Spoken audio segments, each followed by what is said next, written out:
My name is Jim Scott. Welcome to Reading, Ohio, 45215. And if you didn't have it on your schedule to be here for the Reading Settlement Day, that's okay. We can't tell by looking whether or not you're from Reading. But if we're not from Reading and you are, you can tell by looking whether we are or not. So I married a woman from Reading, so I get a pass. My name is Jim Scott. I used to be on the radio in the morning on WSAI, back when you were a little rock and roller. Oh, hello. And Lois remembers, class of 1974. And then I was on 700 WLW. And by the way, Bill Cunningham says to say hello, because didn't he marry a woman from Reading? That was one of the best things Bill Cunningham ever did. And ever since then, he's just gone downhill. When we do get to the prayer, just so I don't forget, Reading is playing Indian Hill tonight, okay? So you know who to pray for you, right? Okay, good. All right. This is this 32nd Settlement Day dinner. Now, this particular community was settled a lot longer than 32 years ago. I think it was like 1794. But we'll get into some of that history. But the person that could best talk history anytime he wants to welcome you, and it is Alan Retberg, and he's the guy from the Reading Historical Society. He's been the president now 7 terms or 7 years? 7 years, but he's been with it longer than that. So would you like to come to the microphone? I think you have a few remarks to make for us. There we go.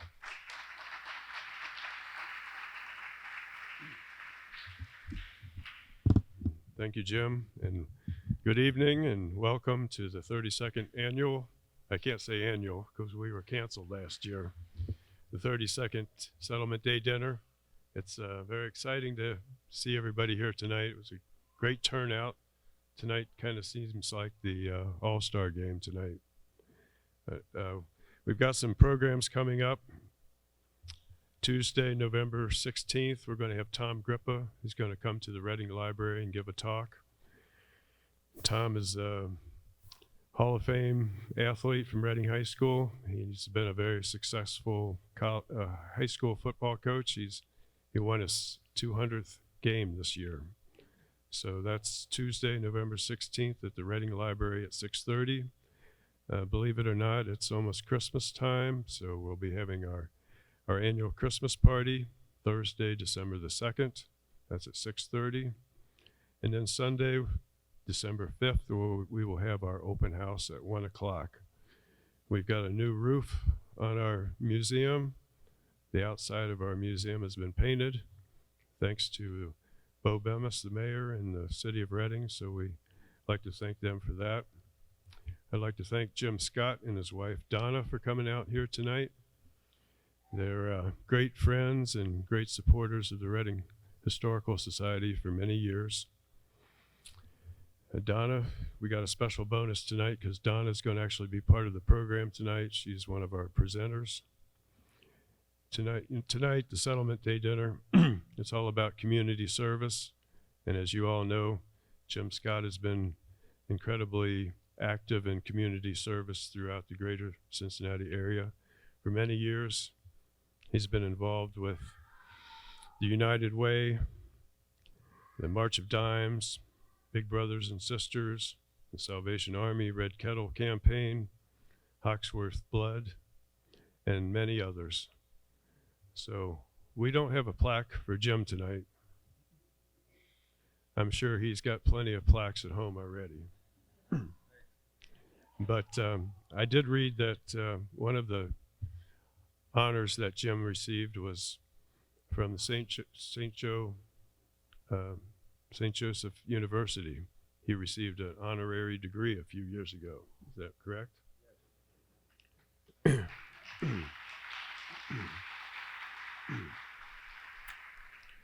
So that inspired Jim to actually go back to school to complete his degree.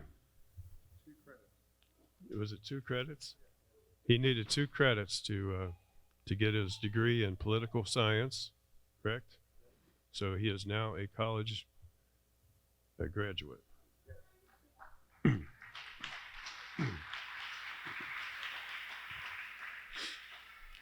He got his degree in political science. I'm not going to say anything else about that. So we're very pleased to honor our awardees that we selected already last year in 2020. You know, we could say a lot about them. The Lindemans, Don and Rose Lindeman, they've done so much in the Reading community and beyond. I would have to say that they are a power couple, a charitable power couple, and they caused some problems for me because they've done so much and I couldn't fit it all on a plaque. So it was impossible. So what I did is I went to the Bible and I chose a couple Bible verses because the Bible can pack a lot of meaning into just a few words. So I'm not going to tell you what those Bible verses are right now. You'll have to stay tuned and come back later for the award ceremony. So Bertie Schulte as well. He's such a special person. We're going to award him the same plaque 2 times. We were uncertain about this dinner and when we would be able to have it. So we went to St. John's Church and gave him the award. And in front of the congregation, Reverend Torres thought it was a good idea. And in hindsight, the reason we did that was so that Jim Lichtenberg could present the award to his good friend Bertie. And finally, our business award goes to Every Now and Then Antique Furniture Mall. Derek Leach has been a great friend of the Reading Historical Society for a long time. He's helped me out with the Benson Street Historical Walk. I've been doing that for 9 years now. And, you know, he tells a little bit about the history of that building that he's in. It was the old Biddle's Music Store. And he told me how they used to put the pianos up on the 2nd floor. And he said he always wondered why would they put those heavy pianos up there? And then he saw a picture, and it showed where the Mill Creek was flooded. So to keep them dry, they'd have to go up to the 2nd floor. So thank you all for coming tonight. I hope you enjoy the evening. Thank you very much.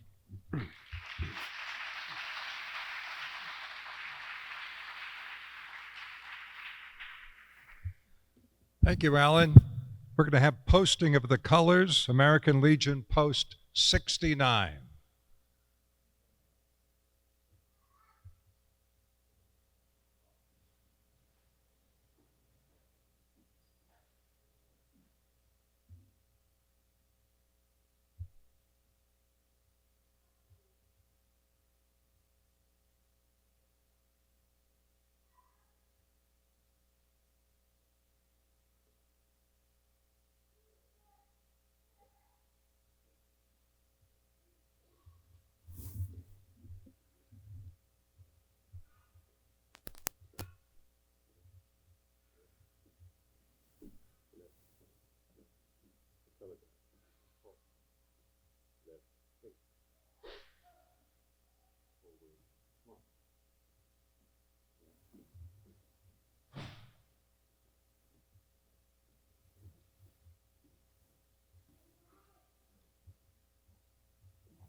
As the color guard leaves, Father Matthew Robin of Our Lady of the Valley Parish, please come here.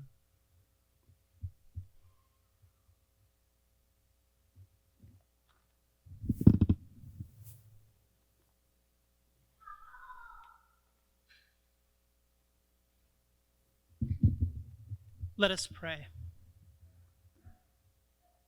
Heavenly Father, as we gather tonight to honor the founding of our beloved community of Reading, we remember that our history is both happy and sweet, painful and sad. At times we have mightily struggled, but more often gloriously triumphed. Our history has made us who we are, the good and the bad, and set the course for what we are to become. Give our community the grace we need to learn from our mistakes and trials and to build upon our many successes, allowing a bright future in Reading for our children and our children's children. We ask you to bless the food that we are to eat this night. May it strengthen our bodies for service to others. Bless those who have prepared the meal and all those tonight who will go without food. Finally, bless this beautiful community of Reading.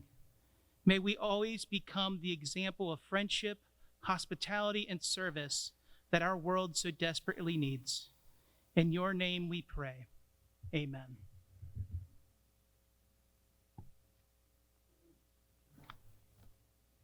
Thank you, Father.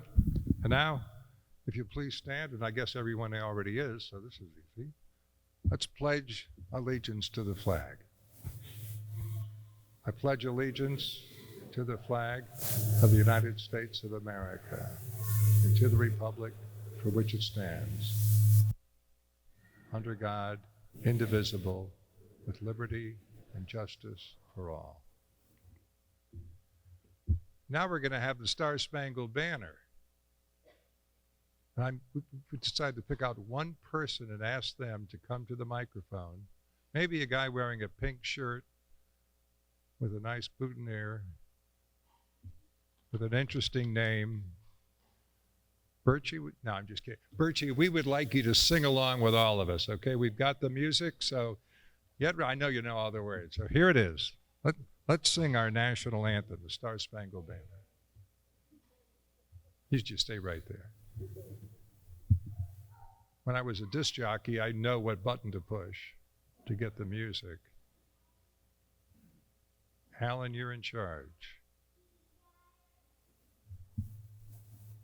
We could do it a cappella if we had to, couldn't we?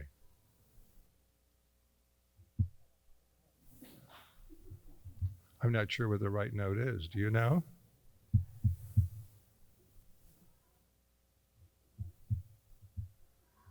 I hope there's no one in Lachlan snickering. We'll meet you at the bridge and we'll discuss this. I think I hear it.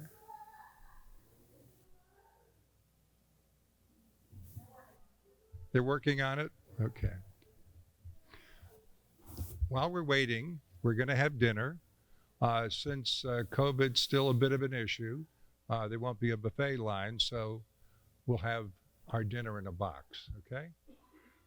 It'll be delivered. And if you wait too long, just go grab one. But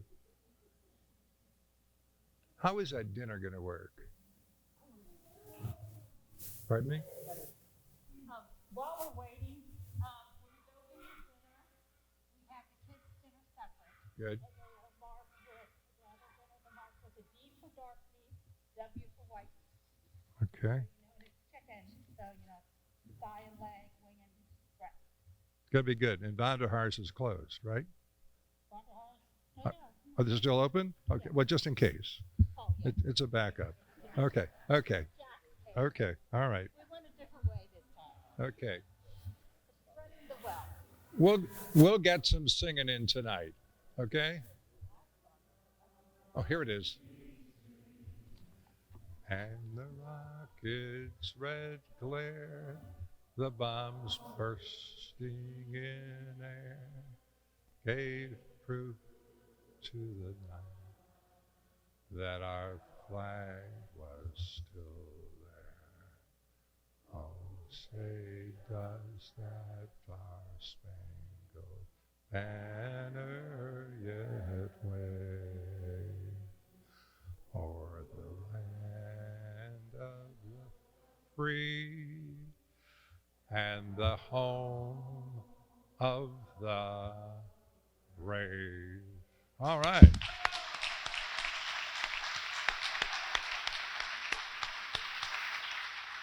I've done a lot of things on a microphone before, but that was the first time I sang the national anthem, and it's going to be the last time in front of a microphone. Okay, go get your dinners. Please get Birchie an extra dessert. He deserves it. I think we're going to have a good time tonight. We'll be back around 7:30, and then we'll have our program, okay? So you can take your time. From the raffle ticket lady, she said, we've got more raffle tickets, so if you do want to get them, please, you can get them back at the door. You don't want to, we'll have the drawing after the program, but you don't want to miss out on that. So Birchie's up here, and good.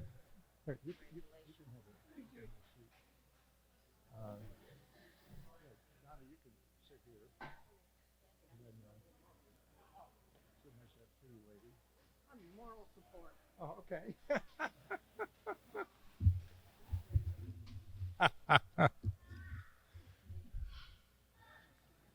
Hope you enjoyed the food. Jack's Catering provided us with a meal. Mine was delicious. How about yours? You enjoy it? That was great.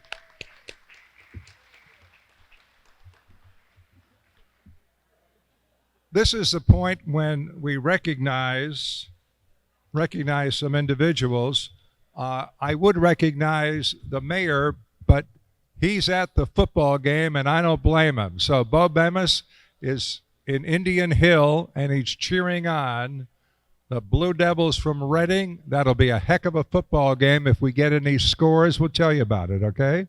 If we don't like the score, we'll make it up. Reading's had a good football team lately. Want to recognize Sabrina Smith, the auditor for the city of Reading. Sabrina?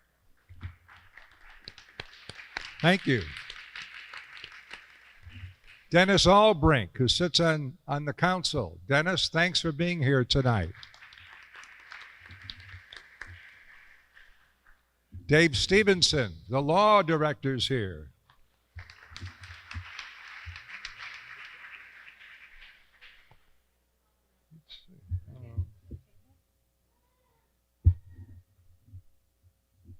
Yeah, I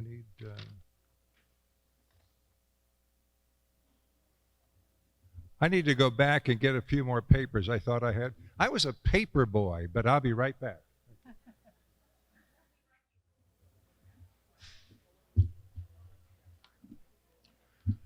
Well, I never did find the papers, but Alan's got a pretty good memory, so I have most of the information I need. I want to recognize the Reading Historical Society trustees that are here, some of the officers, okay? So don't be shy. You can applaud for every single one. Terry Kelsey, who's a vice president.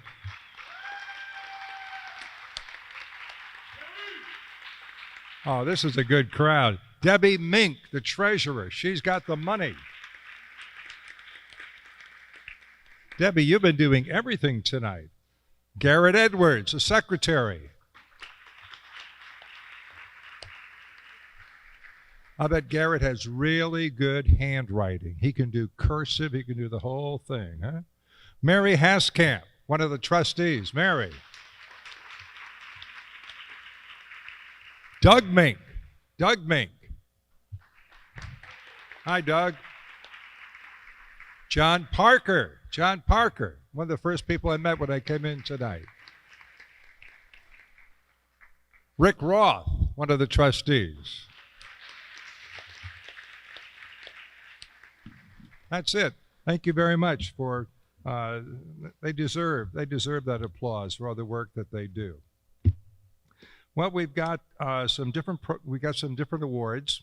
The Community Service Awards, we have one local business award, and then we have 4 different individual awards. But we're going to do the local business award first, and I get the pleasure to introduce my wife, who is going to introduce her friend who's won the award. And when I found out that Alan suggested that she'd be a good person to do this, I thought, how did he know? Because my wife grew up here in Reading, went to Ohio State for journalism, used that when she worked for the Enquirer, did all sorts of writing, so she's an excellent writer. I've seen her perform on stage before, and of course, being married to her for 20 years, I've seen her perform many, many times. And over the years, she has taught me so much about you and your community. So whatever your last name is, if you're from Reading, I've heard it. And if I had a really good memory, I could tell you what street you grew up on. There's just something about this community. And so since I've been married to Donna for 20 years, and until her mom passed a year ago, we were here all the time. So I spent a lot of time here. I come to the parades. It's just a wonderful community. And so I become a fan. But I've had all these different lessons. And so I remember one day telling Donna how much she loved the community, and she said, I do. And so what you're going to hear first from Donna, as she slides into the introduction for the award, is what I would term a love letter to Reading and to you, the residents of Reading. My sweet wife, Donna Hartman.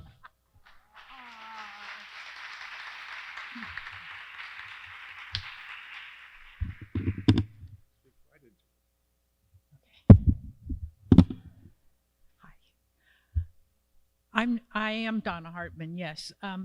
And Reading is my beloved hometown. I am so proud to be from Reading. I always have been, and I always will be. In most places, I'm known or I'm introduced as Jim Scott's wife, which is absolutely fine with me. I get it. I'm good with it. But only in Reading have people said to Jim, "Oh, you're Donna Hartman's husband." My grandparents, the greats, and most of the great-greats are buried in St. Peter and Paul Cemetery, all except one stubborn Lutheran who wouldn't convert. She's in the Reading Cemetery. So every year, a few days before Memorial Day, Jim and I make the cemetery rounds here with about 20 vases of flowers and lots of flags to decorate graves. We always look forward to this ritual in remembrance of my Reading relatives and family friends. And then a few days later, we always come back to watch the parade. I grew up in the same house that my Grandpa Zimmer grew up in, which was on the corner of Reading Road and North Street at the railroad crossing, which is now a cluster of apartments. I wasn't allowed to cross Reading Road by myself until I was 10 years old. That was when Reading Road was I-75, before I-75. But the good news was that we were on the same side of Reading Road as the glass barn. And that's where me and my best friend named Buddy Bessenbach hung out. And we'd go down there, and the workmen would let us climb up in those trucks filled with straw and root through the straw and pull out pots and ceramic vases. And every day was a treasure hunt. Maybe like you, I walked to and from school every day, rain, snow, shine. I bought my candy at Bell's. I cashed in my pop bottles for bazooka and baseball cards at the neighborhood pony keg. Our dog ate food that came right out of the hopper at Reading Feed Mill, 5 pounds for a dime. And it was good sled riding right across the road, right across Reading Road at St. Peter and Paul Cemetery. They had a very kindly old caretaker, and he said it was okay with him just so we didn't knock over the only stone in the middle of that hillside. So we packed snow around it, and we'd make a ramp and come down the hill, and we'd go airborne at the cemetery. Probably like a lot of you too, growing up. My grandparents lived 2 blocks this way and about 6 blocks that way, and we saw each other every day. That's the Reading way. Oh, Halloween's coming up. On Halloween in Reading, a kid could really make a good haul. if you had a good strategy. And our strategy, my brother and I, was to hit the bars. Because, you know, the bartenders didn't expect little kids to come in, so they'd reach next to the cash register and they'd give you those great big nickel bars. And then you walk down and all the guys that are sitting on bar stools, they stand up and reach in their pockets and they dump all their change in your bag. And, you know, in Reading, I mean, we had Eddie's, 1101 Bar, Valley Tavern, Poor Ben's, Myers, who am I forgetting? What is it? CB's, Wags, yeah, yep, we had plenty of bars. Reading was and is a great place to grow up. It's a great place to live, and it's a great place to call your hometown forever. It's full of good neighbors, the kind of neighbors that helped make it possible for my mom to remain in her home until she was 96. Since Jim and I met and married some 20 years ago, Reading has become Jim's adopted hometown. Like I said, Jim said, my mom just passed last year at age 99, but for years when Jim got off the radio, he would come to Mom's house afterward and take a nap. And during that time, of course, he ate, I don't know, countless sandwiches from Vonderhaar, Creamy Whip. He bought birdseed at the feed mill, and then he'd bring home occasionally really weird little things from the bargain barn. The more Jim got to know Reading, the more he loved it.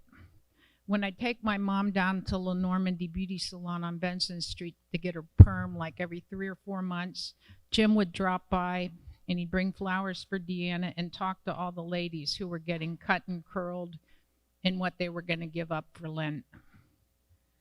Once, when I met Jim after he got off the air for lunch at Lucy's, he walked in to Lucy's and he had the biggest smile on his face, and he was with 2 older men and he had his hands on their shoulder, and Jim said, "Don, I just met these guys in the parking lot, and guess what? They got a whole set of drums in their back seat." So we all sat down and had lunch, and you might guess it was Chick Elfers and Charlie Lowmiller. And Jim couldn't have been more delighted to meet 2 more Reading people. Every time Jim has met or he meets someone new from Reading and he tells me about it, he remarks to me 2 things. He says, people from Reading are exceptionally nice, and people from Reading are always so well grounded. I say, yep, that's my hometown. When Jim and I married and combined homes, we needed some new old furniture to fill in the gaps. Plus, my mom gave us 2 or 3 old family pieces that needed repair and refinishing. For that, there was only one place to go and only one person to see, Derek Leach, at Every Now and Then. And that's what we did. Derek hauled a rickety 1850s pie safe up out of Mom's cellar, and then a heavy library desk down from the 2nd floor, and he glued them, repaired them, refinished them, and then delivered them to our farm in Indiana. I think Derek's amazing. He called us when he acquired some oak kitchen chairs that we needed, and he also refinished an old kitchen stool that my great-grandma had peeled potatoes on for her kids. And we bought 2 more pie safes from Derek because I guess we like to keep our underwear in pie safes instead of dressers. When I finally had to clean out Mom's home and sell it, and it nearly broke my heart, I knew that Derek knows exactly how difficult that can be. The comfort was that I knew that anything that Derek bought and resold would go to a loving home. It will be loved, appreciated, and cared for just like Mom cared for it. Derek doesn't just buy and resell old furniture. The furniture that fills the 3 floors of his store on Benson Street is really special. It's almost as perfect as the day it was first purchased 80 or 90 or 100 years ago. You wish different pieces could speak and tell you stories about the people who owned them and who loved them and who took such good care of them. Every now and then, it's like a museum, and Derek is the curator. Anybody who needs furniture can go to a big box store and buy brand new stuff, but it takes a special kind of person to seek out every now and then and to want furniture that's been around for a while. And when that person goes to every now and then, they meet Derek, who is as solid a person as the oak and the walnut and the mahogany furniture he sells. What makes a town a great hometown is its people. People like Derek Leach. Derek is what makes Reading Reading. He's nice and he's well-grounded. Back in the early 70s, my grandma Hartman, who lived on Walnut Street, would say what a really nice family had moved a few doors down on the corner of Walnut and Jefferson. One of their kids became Grandma's afternoon paper boy, and that boy was named Derek, and my grandma really liked Derek. Whenever Derek came to collect for the Post-Time-Star paper route, Grandma said he was always so nice, so polite, and so good with conversation, and he was just a really good kid. Fast forward 50 years, and there's Derek on TV news for being a good and caring neighbor on Benson Street. A couple of years ago, Derek was opening his store one morning when he saw a man stealing a package from the neighbor's porch, and Derek intervened. The man put the package back. Derek alerted Reading police, who had been looking for the would-be thief on drug charges.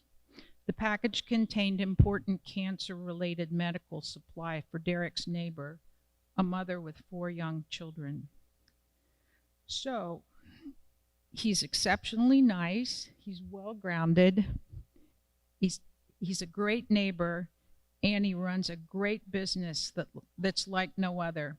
That's why Derek Leach is so all-around deserving of Reading Historical Society's Reading Business Award. Congratulations, Derek.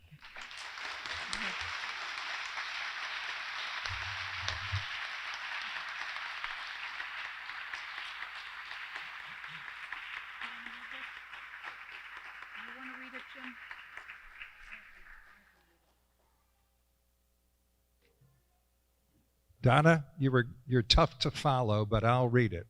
The Reading Business Award, presented October 22nd, 2021, by the Reading Historical Society to Every Now and Then Antique Furniture Mall, in appreciation of over 45 years of continuous operation in Reading, Ohio, founded in 1976 by Gene and Karen Leach. They provided beautiful, practical, and affordable antique furniture and accessories. Derek Leach has continued this service for the past 3 decades, buying, selling, refinishing, and appraising furniture. We congratulate and thank them for being a part of Reading history and supporting the Reading Historical Society with great kindness. Here you go, Derek Leach.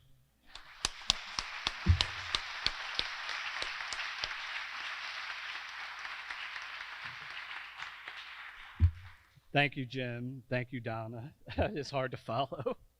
I got to put my glasses on. If this sounds familiar at all, this is the biography that I wrote for the Reading Historical Society newsletter. Basically tells how this shop was started and such. In 1976, my parents, Gene and Karen Leach, were raising their 6 children at the corner of Walnut and Jefferson, and a 2-family house converted to fill the needs of their large family. Gene was a house painter by trade, like his father before him. He was also a diabetic and needed daily insulin shots.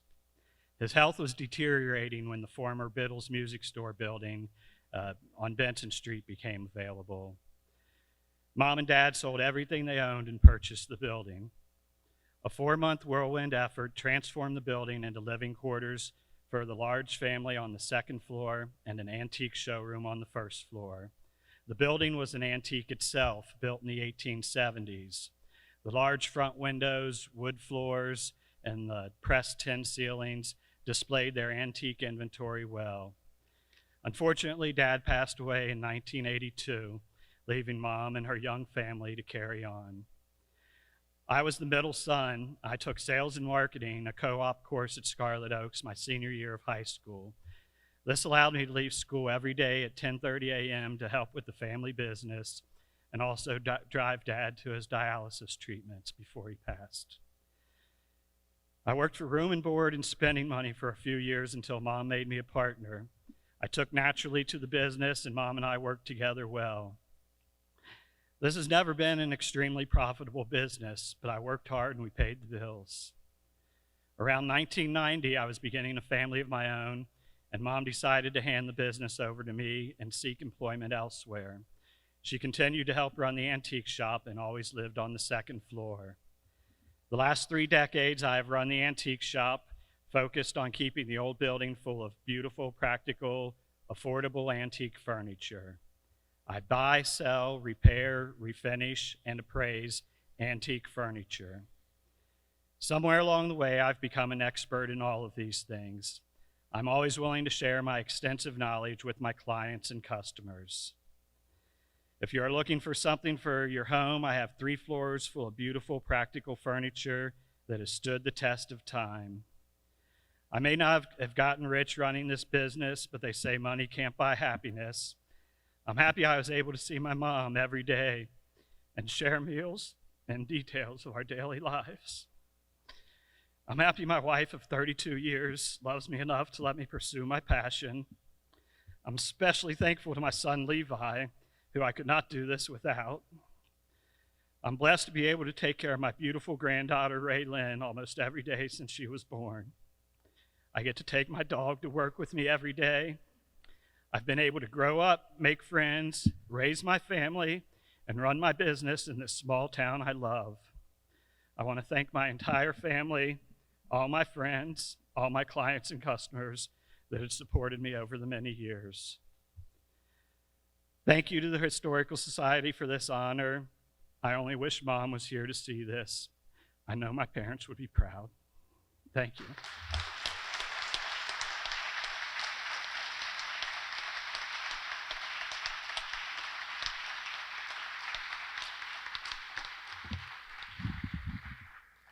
These are the nights I really enjoy, being in a community like this, when the community gets together and recognizes the real beautiful people that live there.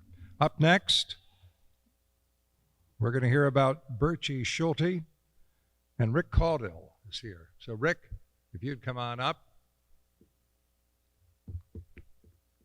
Glad you're here this evening. Can't wait to hear your story.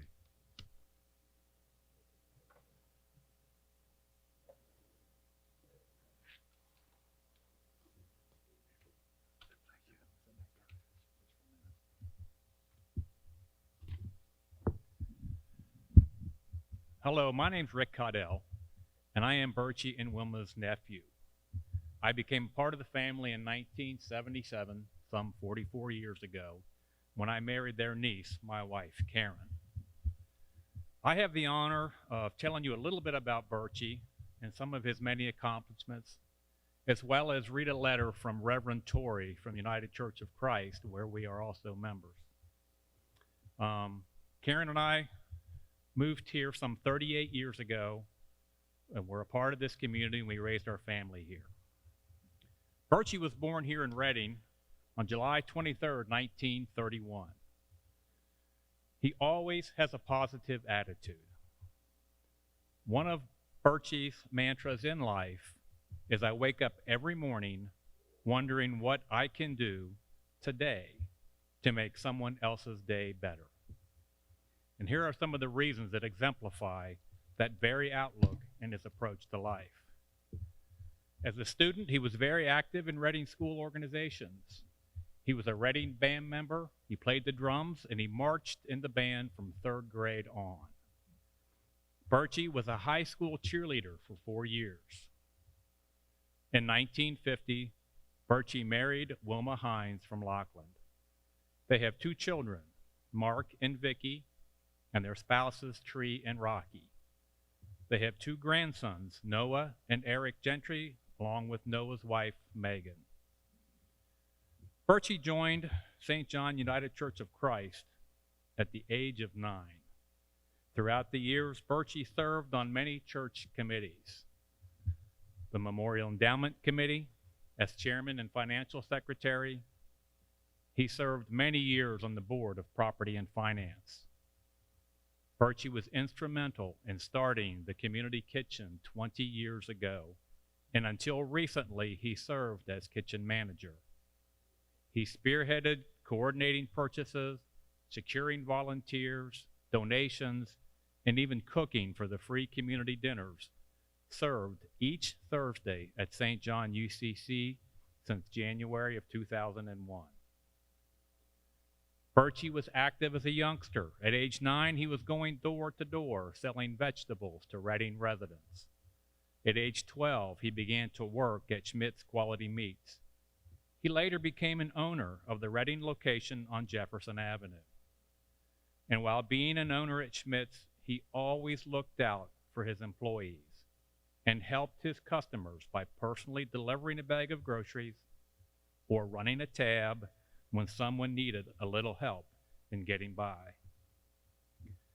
Birchie was a member of and served on the Reading Community City School Board of Education for 32 years, several times as board president.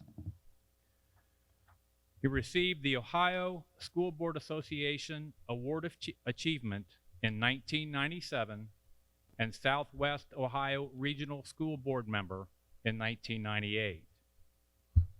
He served on the Great Oaks Institute of Technology and Career Development Executive Board more than 25 years, 2 terms as president. After being a board member, he served for many years on the Great Oaks Board of Trustees Education Foundation. Birchie was instrumental in founding and creating the Reading Aquatic Club, and he held membership number 1. He served as president of the club for 2 years. He was also a member of the Hamilton County Sports Hall of Fame organization and served as president there for 2 years. After his career as a butcher and catering specialist, he began working at Apking Janitorial and worked there over 10 years. He quickly learned the in and outs from the ground up.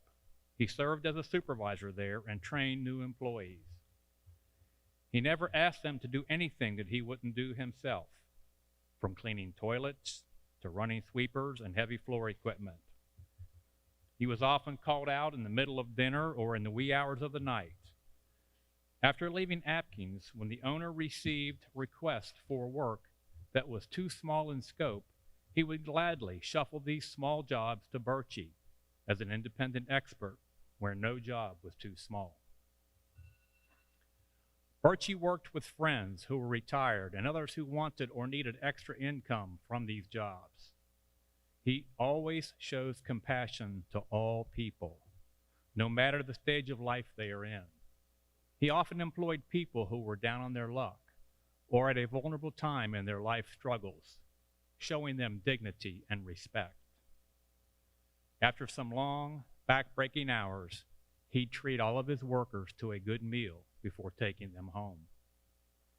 He previously owned a few rental properties, and he gave people odd jobs at his rentals and sometimes around his own home. When a family from war-torn Bosnia first settled in Reading, he gave the father several opportunities to make some money to help make ends meet for his family of 4. He gladly did those odd jobs, and Birchie even taught him a bit about janitorial flooring work. This helped the hard-working father while he improved his English and until he found a job in his previous profession as a telephone technician. The entire family have been U.S. citizens for many years now and are still dear friends of Birchie's family nearly 25 years later. A couple of other awards that Birchie's received was the J. Hicks Service Award from St. John United Church of Christ, the Andrew J. Schmidt Community Service Award in 1994, and the Reading Sports Hall of Fame Mr. Blue Devil Award in 1995.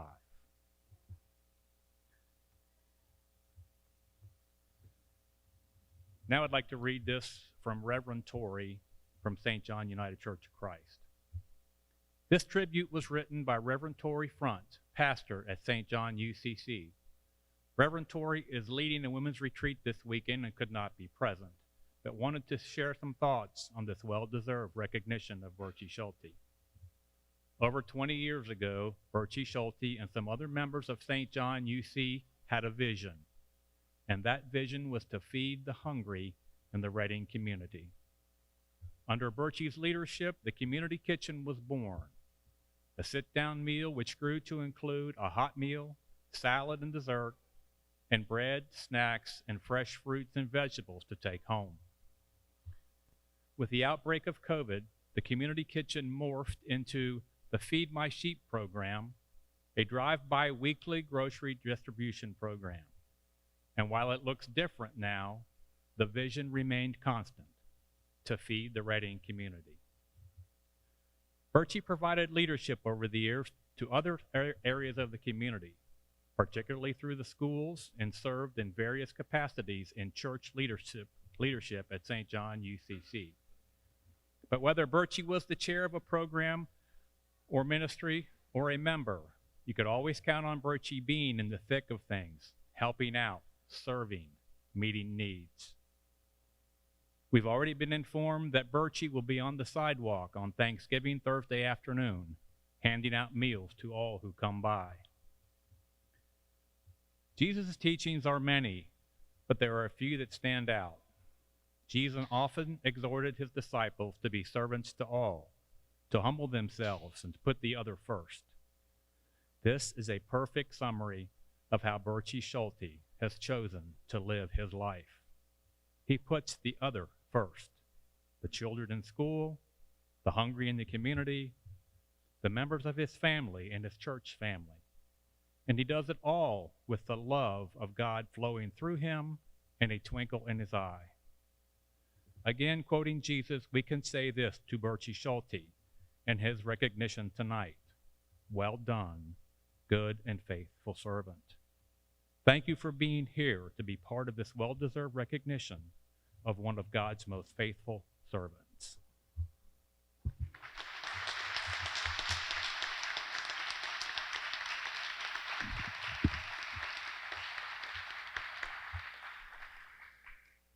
Birchie, this Community Service Award is presented by the Reading Historical Society in recognition of long and valued service to his church, St. John United Church of Christ, the community of Reading and its citizens. Birchie has served as deacon and elder at the church and continues with many church programs. Birchie, a 1949 graduate of Reading High School, served in the U.S. Army Signal Corps from 1953 to 1955, the Reading School Board 32 years, and the Southwest School Board and Hamilton County Educational Programs. He was a co-founder of the Reading Aquatic Club. We congratulate and thank Birchie for his dedicated service and for being a part of Reading history.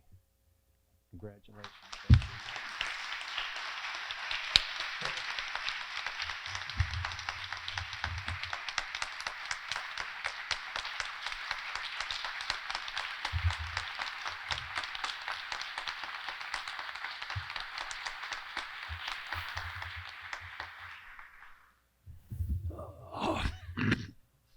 All I can say is to everybody is thank you for all the help you have given me to do all the things that he has said that I have done. I have not done any of these without the help of everybody that is probably sitting in this room tonight. Again, thank you.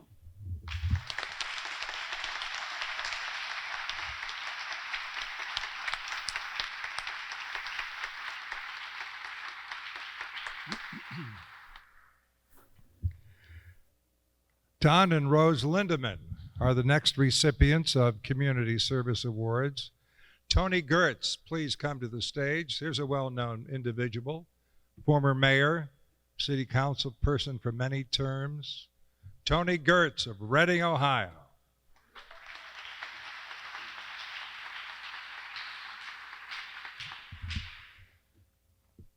Without question, this is a privilege for me to participate in recognizing these two wonderful people. Don and Rose Lindeman, they have been married for 55 years. 52 of those they've lived in the city of Reading. Don actually is from Glendale, if I recall, and Rose is from Sharonville, but she has very strong ties through the Roth family in Reading. And I told Don I would tell the truth about him, and I ain't going to talk about his escapades that I'm not supposed to talk about when his time was in Glendale. They are parents of three wonderful children, Laura and Greg Dornoff, and Larry and Ellen Lindeman, Doug and Carolyn Lindeman. They're here this evening. I'm glad that they were able to attend. I know that Doug and Carolyn got their son. They're looking for college education, so they had to rush in a little late. They have 8 grandchildren. Don volunteered for the U.S. Air Force during the Vietnam War.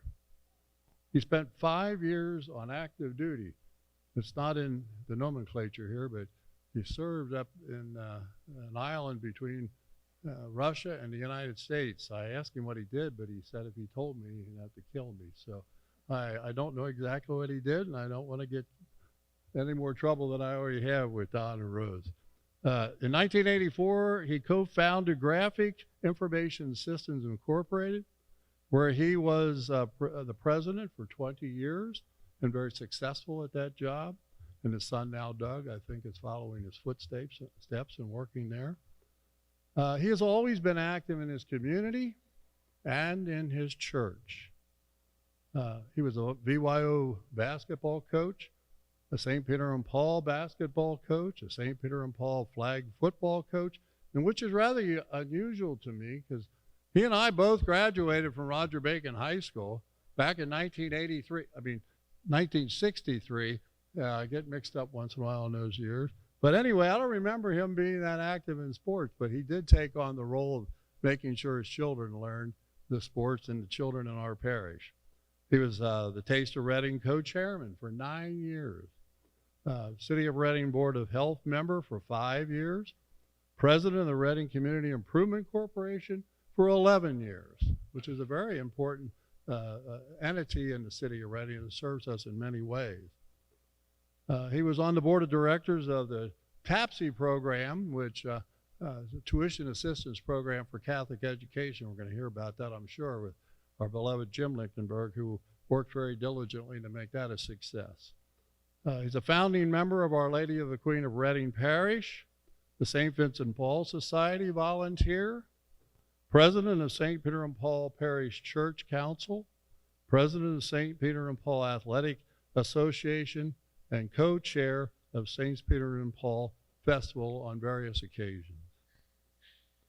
He's currently a Reading City Councilman at large, and I regret that he's retiring this year. I wish he would have stayed on and continued, but that he's got a farm, I think, out in Preble County, and it keeps him busy out there.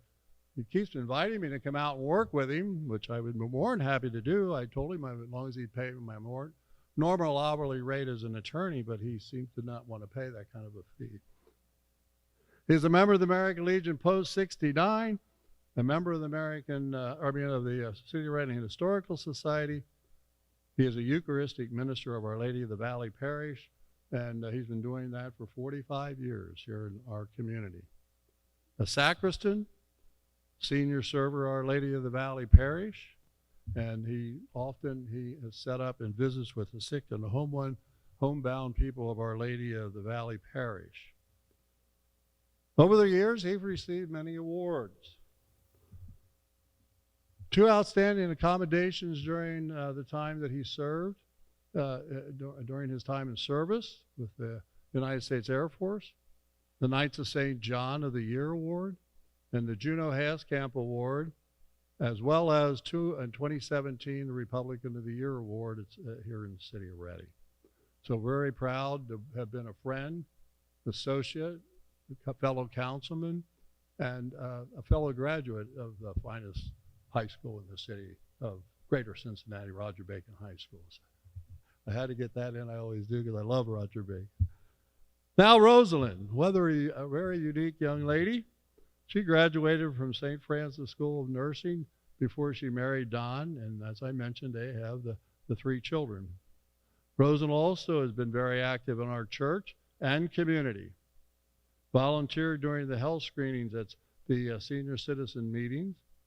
She dealt with the Brownies and the Girl Scout troop leader. She volunteered at St. Peter and Paul School, co-chairman of the Mardi Gras.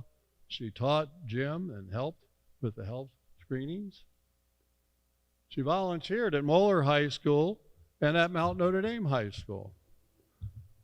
Was on the worship committee of the Parish Council of St. Peter and Paul, growing in the spirit committee of the Building and Grounds Committee at St. Peter and Paul. Hamilton County Medical Reserve Corporation corporate volunteer. Through the years, organized a number of collections for greater community, which brought many truckloads of toiletries to the Interfaith Hospitality Network and the Matthew 25 organization. Rose presently is in the Network of Care organization and the nurse of Our Lady of the Valley Parish, and very valuable thing that she helps all of us out in our parish. A member of the Finance Committee of Our Lady of the Valley Parish, and she served on that. I don't know the number of years, it's not listed, but I know it's been many years, 10 to 15 years. The bereavement minister at Our Lady of the Valley Parish. She's a Eucharistic minister of Our Lady of the Valley Parish. Rose began the Network of Care Health Ministry in 1998, and to continue the healing ministry of Jesus by promoting wholesomeness in mind, body, and spirit. Within this ministry, Rose takes blood pressure, she makes hospital visits, home and nursing home visits, organizes and trains friendly visitations of other parts of the parish, has health and wellness programs, and is an advocate for the sick and elderly of Our Lady of the Valley Parish. She helped keep the parishioners safe so they could continue to attend Mass by doing screenings for those who are of high risk. At a specific Mass during the pandemic, she has been doing this ministry as a volunteer for 22 years. Rose is employed part-time at the Episcopal Retirement Services as a parish health minister coordinator to help the churches and all the denominations start or to enhance the health ministry of their own churches. She also has received many awards. In 1993, she received the St. Julie Christian Leadership Award from Mount Notre Dame Alumni. She received the Mount Notre Dame Community Impact Award. And she also, they got it in the same year, the Republican of the Year Award in 2017. Honored as the Caregivers Recognition Mass, the White Mass, the Catholic Charities of Southwestern Ohio, and the Order of the Malta of St. Peter of Chains Cathedral. Don and Rose have been blessed that they have been able to help and serve many of the people throughout the city and the village of their own communities where they grew up, as well as here in the city of Reading. So without further ado, I would like to read the recognition on the plaques that they will receive this evening. The Community Service Award presented October the 22nd by the Reading Historical Society to Rosalind L. Lindemann. An appreciation of the many years of caregiving, pastoral care, and wellness service in our city and beyond. Active in St. Peter and Paul and Our Lady of the Valley Parish and St. Peter and Paul Academy, providing instruction, medical care, and spiritual assistance. Volunteering efforts including Brownie and Girl Scouts, Moeller and Mount Notre Dame High School, Worship Commission, Parish Council, Growing in Spirit Committee, Interfaith Hospitality Network, Matthew 25 Ministries, and the Hamilton County Medical Reserve Corporation. We congratulate you and we thank you for fulfilling the words found in Matthew 25, chapter 35. For I was hungry, and you gave me food. I was thirsty, you gave me drink. I was a stranger, and you took me in. So congratulations first to Ladies Before Gentlemen, Rosalind Lindemann for her Community Active Award.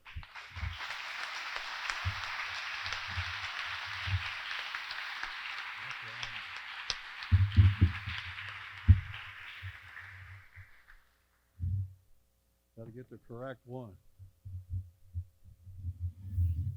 Rosalind. Now, my wife's here, so I can give you a hug.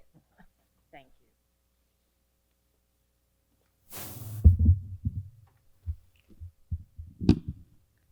Thank you very much.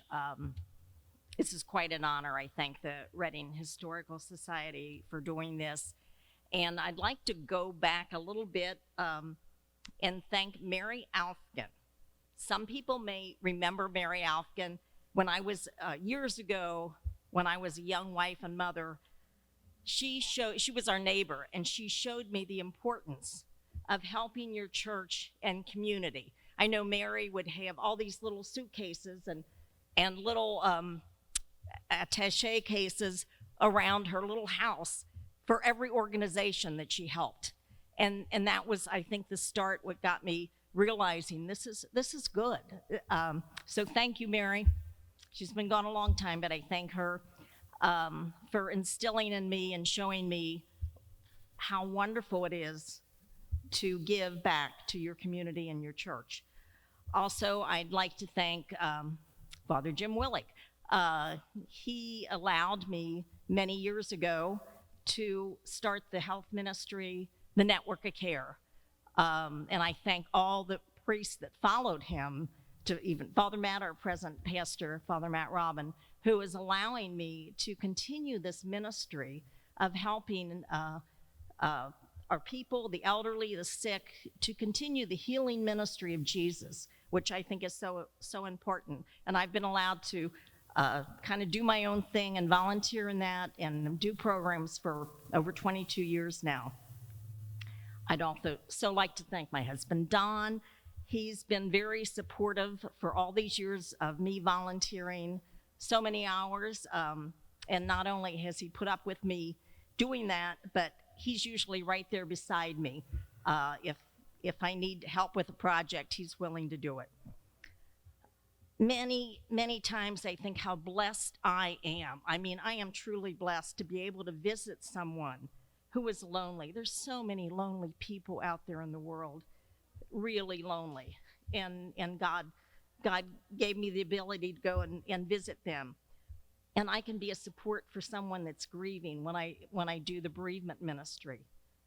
I feel blessed to do that, or to help educate someone on their health issues and anything they're going through. I truly, lastly, thank God for giving me the ability that at my age I can still do this. I thank God for that, because it is such a blessing. Anyone who volunteers out there, and I'm sure probably most of you do, you know the feeling you get inside when you're helping someone. If you haven't done it yet, when you're able to volunteer, please do it, because you get so much more out of it than you're giving. Trust me, I know. I have been truly blessed, and I thank God and thank you.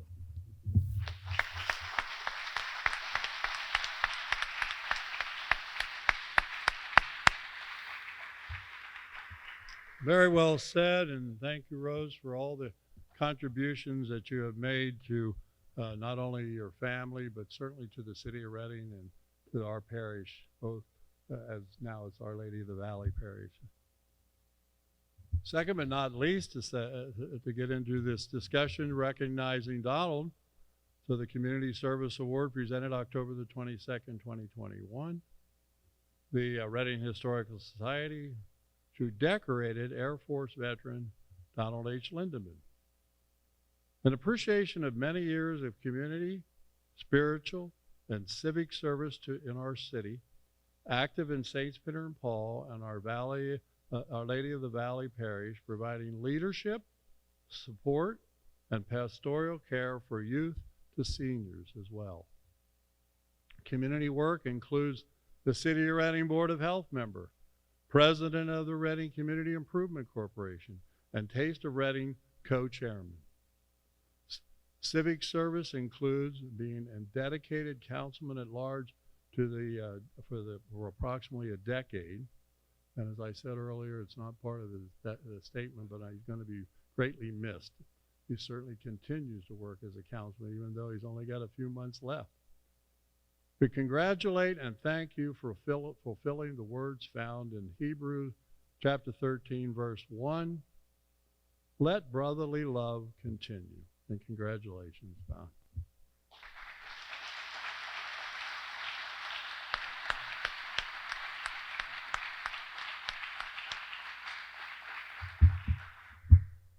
I knew I should have gone first. Thank you, Historical Society. Thank you very much. I appreciate it. I want to thank my good friend, Tony, for his kind words. I appreciate those as well. As you noticed, maybe the table is about 3/4 Roseland and the rest a little bit of me. And it's because she has helped me to be the person I am. And so I can't say enough about Roseland and the help that she's been. And I know that it sounds like a lot of work, different things that Tony's mentioned, but doing these volunteer things and working with your community, you meet a lot of good people and you really have a good time. There's a lot of fun in it. It's not all work.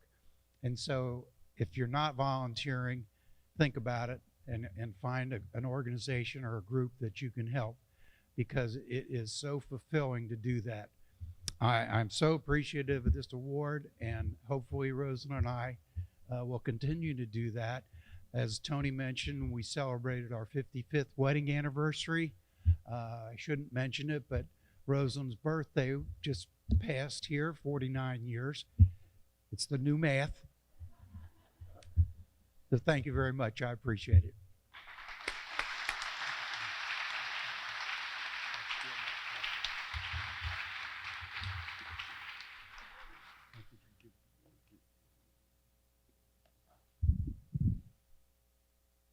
Jim Lichtenberg.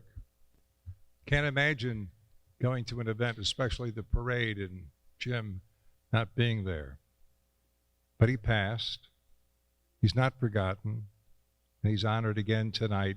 Patrick Ross, Safety Service Director of the City of Reading, to talk about Jim. Hi, thank you. Great turnout tonight. I'm honored on behalf of the mayor and the whole city of Reading to be here to present to Mr. Lichtenberg and his family. This isn't my prepared remarks. The mayor prepared this. He had a prior engagement, but early on in my time, one of the neatest things that I've experienced, and I don't know if I've shared this really with anyone, Mr. Lichtenberg, he came into City Hall regularly to drop off the newsletters for people that were paying their water bills. But anytime that something at the Historical Society house, if Duke had to do a gas inspection, he brought it over to me and make sure somebody was there for that. One day, he wanted to show me something over at the building. And growing up, I don't think I had ever been in the building my entire life.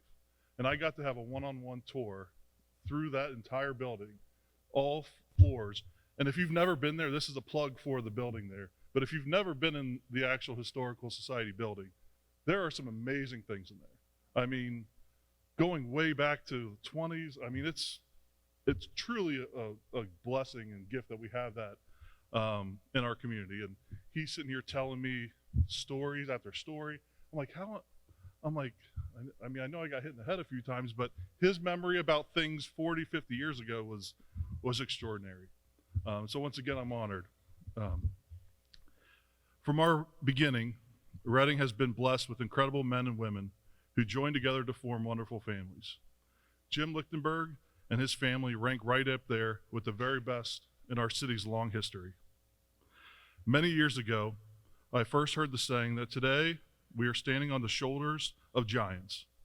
When I first heard this, I wondered what that meant. Over time, I realized that I was born into the greatest country and in an incredible city with wonderful churches, excellent schools, generous, productive businesses, and outstanding organizations. Our city was built by God-fearing, family-loving, country-loving, community-loving pioneers. They were honest, polite, decent, respectful, hardworking, self-reliant people who are giants in our city's history. Jim was one of those giants. Jim's life clearly showed he loved God, loved his family, loved his church, loved his country, and loved the city of Reading. Jim's sesquicentennial history book about our history remains one of my favorite books and proves beyond a doubt his love and dedication to the history of our city. Jim's unbelievable dedication to our Reading Historical Society and the Historical Society House and the Settlement Day dinner always went above and beyond. His leadership, as mentioned before, for our Memorial Day parade and the ceremony at the Reading Cemetery to honor our fallen heroes was above and beyond. Jim exemplified dedication to his church, to TAPSI, which was referenced earlier. And TAPSI is an organization that provides tuition assistance for all St. Peter and Paul parishioners whose children wanted to attend and receive a Catholic elementary school education. He was also dedicated to the entire St. Peter and Paul Athletic Association, all of its athletic teams, the parish festival, parish council. Everything he did showed what he was passionate about, day in and day out. His love for our country was evident every day. If you've driven down Thornridge, you would have no doubt how much he loved the United States of America. As Alan Retberg, our Historical Society president, stated in the 2021 newsletter, it's impossible to capture the scope of Jim's contributions to our Reading Historical Society in just a few paragraphs. In fact, it would take a book to mention Jim's contributions. Alan also said, few people are irreplaceable, but Jim was one of the few. For his family, for our city, and for our Reading Historical Society, he is irreplaceable. But as we all stand on the shoulder of giants, on Jim's shoulders we support our Reading Historical Society. It is now our turn, all of us, to carry on with the same passion, energy, and drive that Jim did to keep our country and our city a wonderful place for those who follow us. I'm not sure who the family,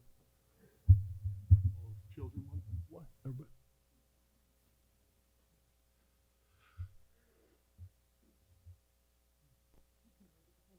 Okay. Yeah. I don't need to read it if you want to. Okay. It's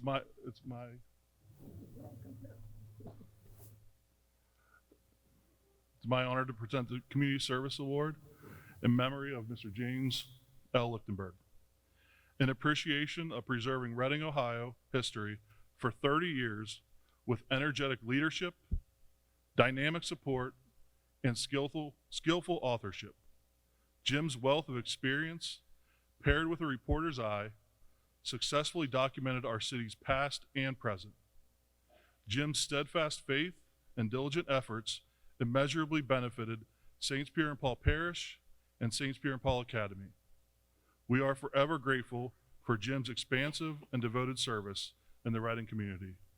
We salute a true patriot.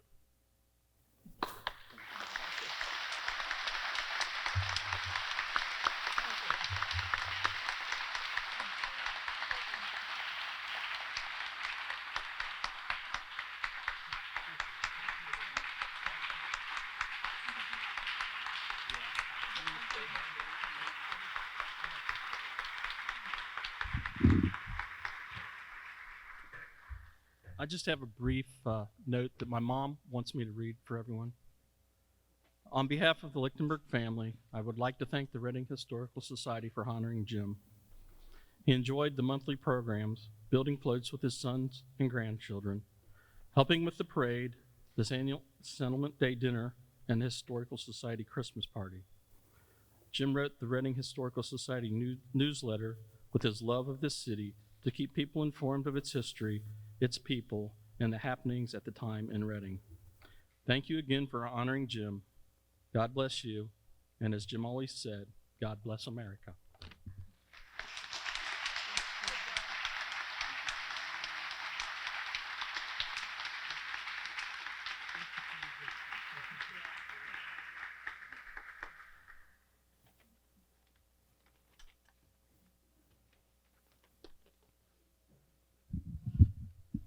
we'd also like to say a few things as well.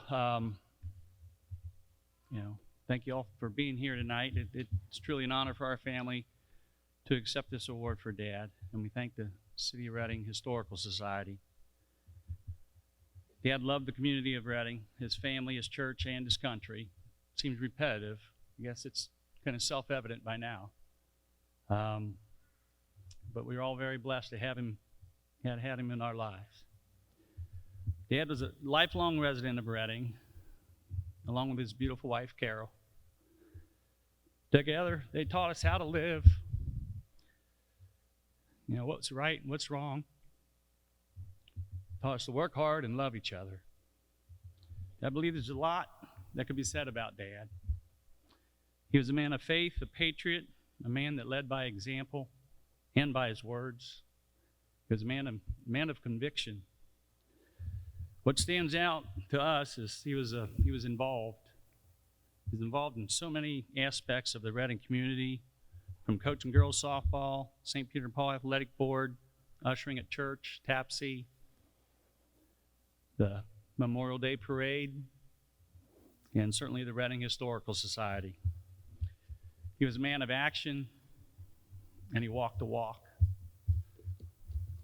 Dad had tremendous respect for the generations that came before him, not only in his family, but others who served in the community and fought in wars. I think this was a big reason why the Reading Historical Society meant so much to him. He wanted to preserve that history and allow others to appreciate it. Dad was one of the early members of the society and always was dedicated to its purpose and development. This dinner was particularly important to him. One of the memories I have of this is him playing Kate Smith's God Bless America. Some of you may remember that as well. Sometimes the speakers didn't always work well, and you actually had to hold your ears. But sure was a stirring rendition of that great and beautiful song. Another tradition he did at this dinner, he always honored the service men and women of our armed forces. So I'd like to ask them to please stand and continue that tradition so we can respect and show our gratitude for them. If you have served, please stand.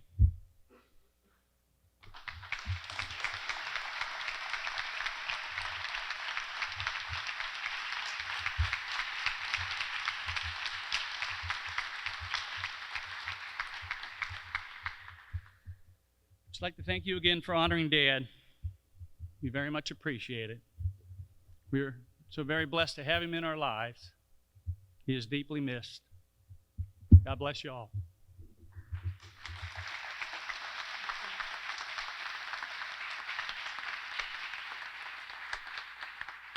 I'd just like to say one thing on behalf of the society. Jim was a great man. My uncle and aunt lived on Benson Street, and it was always joked that Uncle Charlie Haskamp and Mr. Ashbrook were the mayors of Benson Street. But if anybody asked me about Jim Lichtenberg, he was Mr. Reading. Anything he wanted to know about Reading, he knew it, and he was a great man.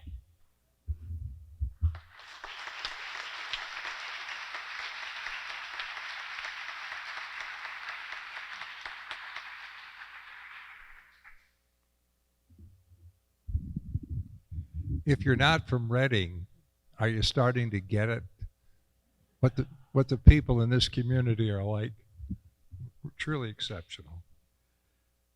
And one more award and recognition, and like Jim, a person that would have been here if she could have. Cindy Roth. Alan Retberg, would you please come to the microphone?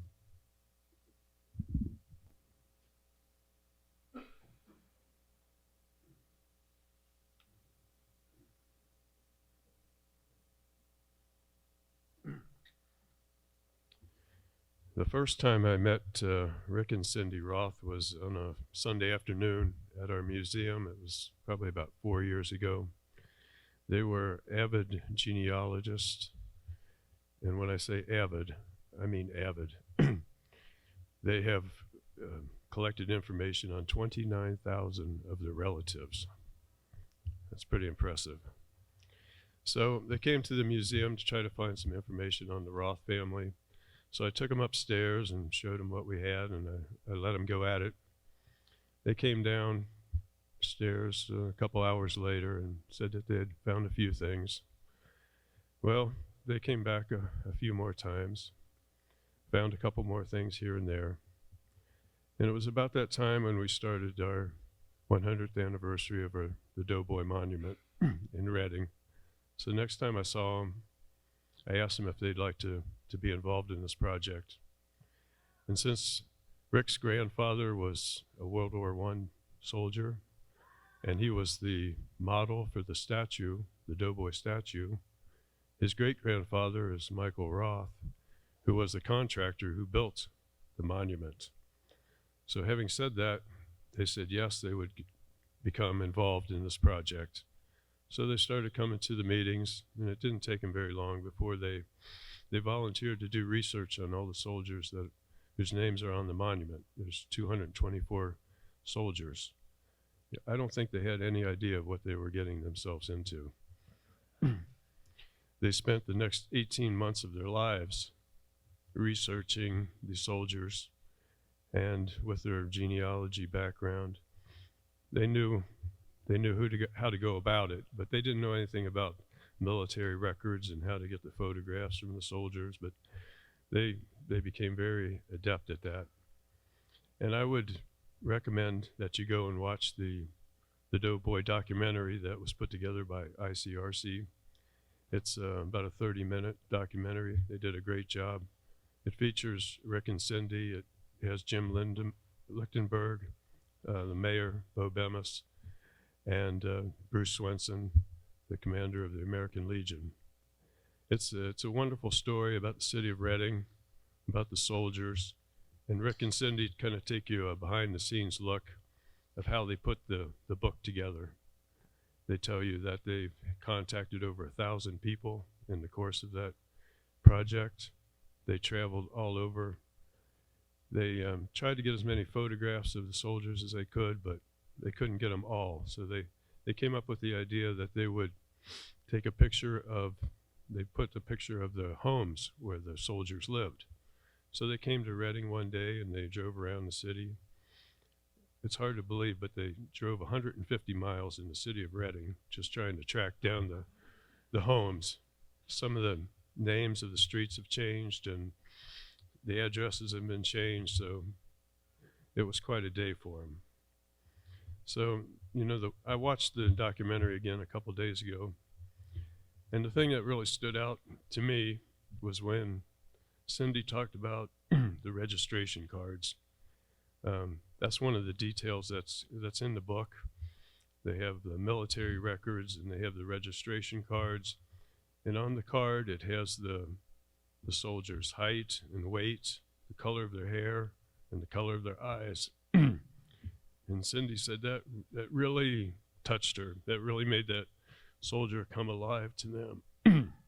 And that was the reason they did this project. They wanted to make these soldiers come alive again. So the book was printed. We have some copies in the back if you'd like to purchase a copy. So I'd just like to thank the Ross for doing this great job. So who's going to receive the plaque here?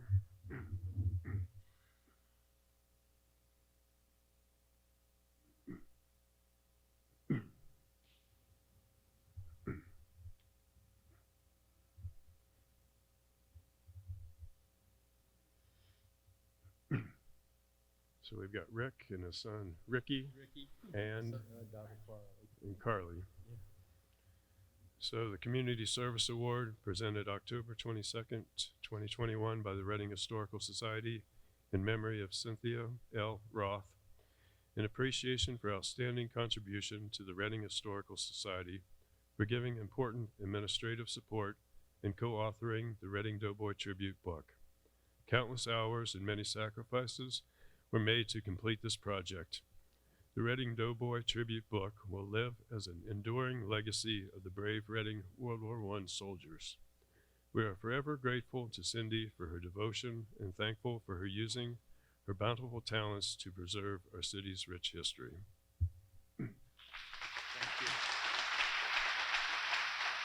Thank you. This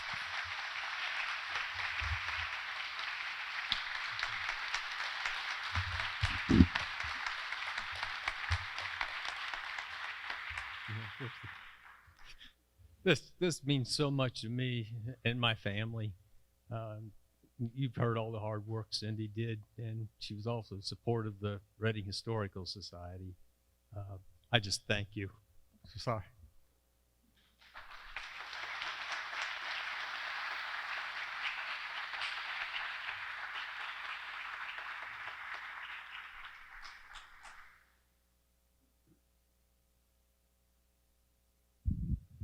Well, we've had quite a few love letters here, haven't we? What a nice night this has been. We're just about done. In honor of Jim Lichtenberg and his entire family, we are going to sing God Bless America. And since Kate Smith's not here, take a big, deep breath. We'll get to that in just a moment. We always have some attendance prizes. We'll do this quickly. Father Robin, I'll be calling you to come on back up. He left. Maybe he's hearing a good confession or something like that. The farthest distance traveled. So who came here from Nome, Alaska? What's the farthest? If you think you really came a long ways, tell us about it.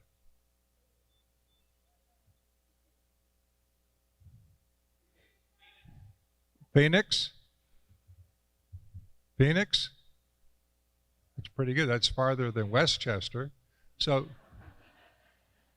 I can't hear. Is Phoenix? That's pretty good.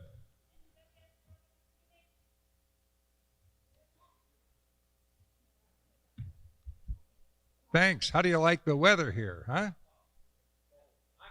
You're cold? Quit whining. Okay. So the oldest and the youngest. So who wants to stick up their wrinkled hand and tell us how old you are? Who's the oldest? We got to. Oh, that 92 is young. 92 is young, I'll bet. Anybody older than 92?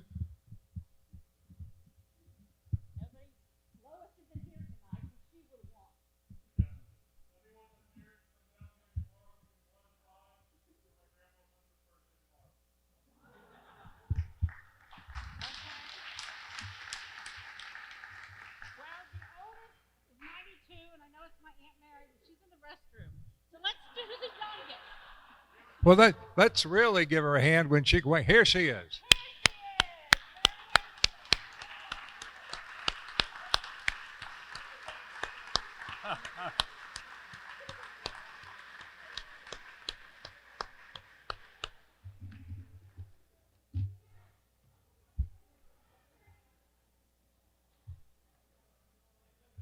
Mary, we understand. A lot of us guys get up two or three times a night, so we understand. Door prizes, check the winner's board.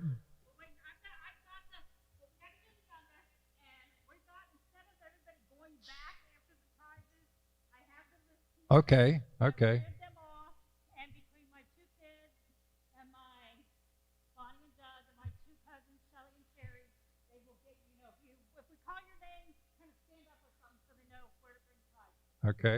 And one thing I want to say about Aunt Mary, she's my mom's sister. She might be 92 years old, but on New Year's Day, we didn't last year because of the pandemic, but on New Year's Day, for I don't know how many years now, we gather, and there's 60 or more people at her house for chicken and sauerkraut. Wow, that's great. She loves to entertain. And I got to meet her earlier tonight. She's delightful. So who's the youngest, do you think?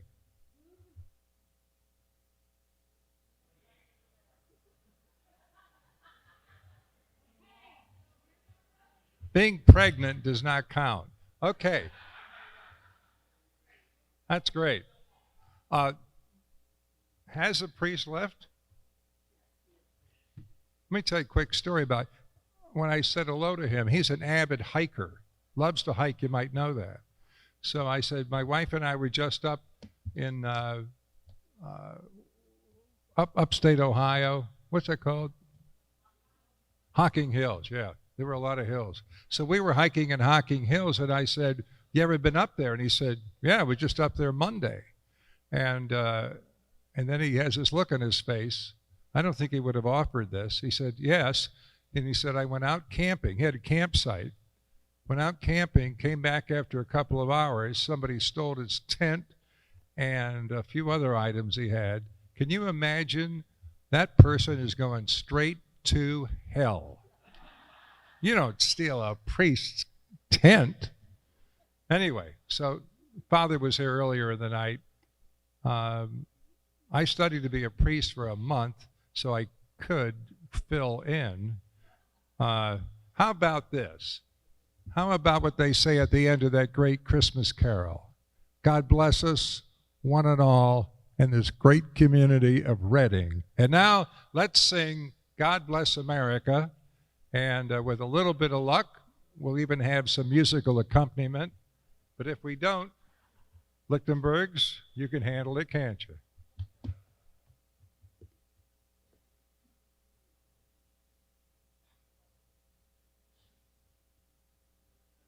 Oh, here it comes.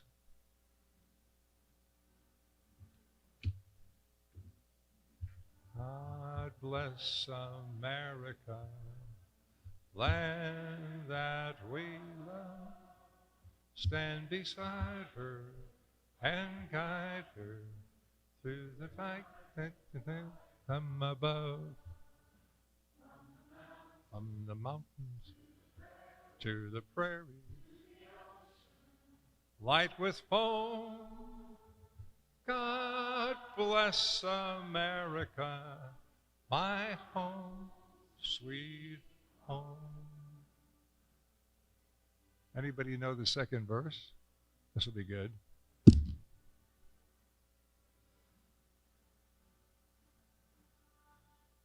Oh, good. America, that I love, and beside her, and guide her through the night, make the light from above. Just belt it out. From the mountains to the prairies, to the ocean, white with foam. God bless America, my home, sweet home. God bless America, my home, sweet home. Hope there aren't three verses. We're going to retire the colors with American Legion Post 69.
Thank you for coming tonight.